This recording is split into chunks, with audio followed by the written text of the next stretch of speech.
Hi friends, ಹೇಗಿದ್ದೀರಿ ಎಲ್ಲರೂ? ನಾನು ಚೆನ್ನಾಗಿದ್ದೀನಿ, ನೀವು ಚೆನ್ನಾಗಿದ್ದೀರಿ ಅಂದ್ಕೊಂಡು ಬನ್ನಿ ಇವತ್ತೊಂದು ರುಚಿಕರವಾದ ಟೊಮೆಟೊ ತೊಕ್ಕು ಯಾವ ರೀತಿ ಮಾಡೋದನ್ನ ತೋರಿಸ್ತಾ ಇದ್ದೀನಿ.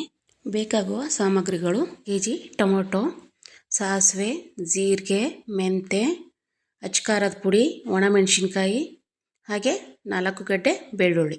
ಸ್ಟವ್ ಮೇಲೆ ಒಂದು ಪಾತ್ರೆ ಇಟ್ಕೊಂಡು ಅದಕ್ಕೆ ಎಣ್ಣೆ ಹಾಕಿ ಟೊಮೆಟೊ ಹುಣಸೆಹಣ್ಣು ಬೇಯಿಸ್ಕೋಬೇಕು. ಒಂದು ಕಡೆ ಒಂದು ಪಾತ್ರೆ ಇಟ್ಕೊಂಡು ಮೆಂತೆ, ಜೀರಿಗೆ ಹಾಗೆ ಸಾಸಿವೆನ ಫ್ರೈ ಮಾಡಿಕೊಂಡು ಮಿಕ್ಸಿಲಿ ಪೌಡ್ರ್ ಮಾಡ್ಕೋಬೇಕು.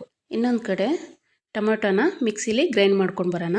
ಅದಕ್ಕೆ ಗ್ರೈಂಡ್ ಮಾಡಿರೋ ಟೊಮೆಟೊನ ಒಂದು ಪಾತ್ರೆಯಲ್ಲಿ ಸರ್ವ್ ಮಾಡಿಕೊಂಡು ಅದಕ್ಕೆ ಅಚ್ಕಾರದ ಪುಡಿ, ಅರಿಶಿನ ಹಾಗೆ ನಾನು ಗ್ರೈಂಡ್ ಮಾಡಿರೋ ಪೌಡ್ರನ್ನ ಆ್ಯಡ್ ಮಾಡಿಕೊಂಡು ಇನ್ನೊಂದು ಕಡೆ ಪಾತ್ರೆಯಲ್ಲಿ ಎಣ್ಣೆ, ಸಾಸಿವೆ, ಜೀರಿಗೆ, ಬೆಳ್ಳುಳ್ಳಿ ಮಾಡಿರೋ ಟೊಮೆಟೊ ತೊಕ್ಕನ್ನು ಎಣ್ಣೆಯಲ್ಲಿ ಫ್ರೈ ಮಾಡಿಕೊಂಡ್ರೆ ಬಿಸಿ ಬಿಸಿಯಾದ ಟೊಮೆಟೊ ತೊಕ್ಕು ತಿನ್ನೋಕ್ಕೆ ರೆಡಿಯಾಗಿರುತ್ತೆ. ಇಷ್ಟ ಆದರೆ ಲೈಕ್ ಮಾಡಿ, ಸಬ್ಸ್ಕ್ರೈಬ್ ಮಾಡಿ. Thank you.